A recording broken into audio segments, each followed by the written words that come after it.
ചേച്ചിയെ ഏട്ടക്ക് തരാൻ പറഞ്ഞ 30 സ്ഥലല്ലേ, അതിന് മാവ് വെട്ടിട്ട് വേണം ഏട്ടൻ തേപ്പിക്കാൻ പറഞ്ഞിട്ടാ. എപ്പോഴാ ഇന്നലെങ്കിലും ജ്യൂസ് കൊടുക്കുമ്പോഴേ എന്നോട് പറഞ്ഞത് ആ 30 സെന്റ് ഇക്കുള്ളതാണെന്ന്.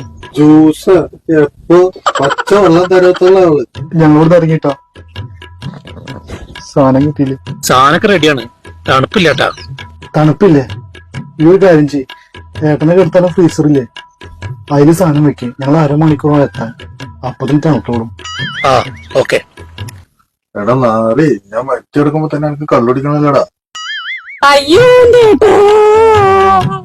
പൊന്നാറ് മോളെ, ഞാൻ വച്ചെടുക്കാൻ ഒരു തൊയിരം കണ്ടു.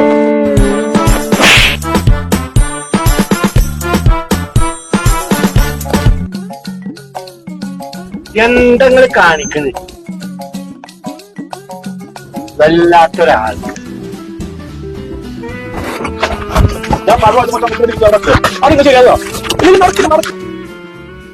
ഇന്നൊന്ന് കുഴിച്ചേറാ തെണ്ടുകളെ.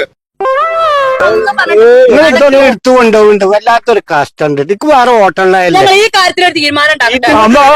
അവിടെ നടക്കട്ടെ.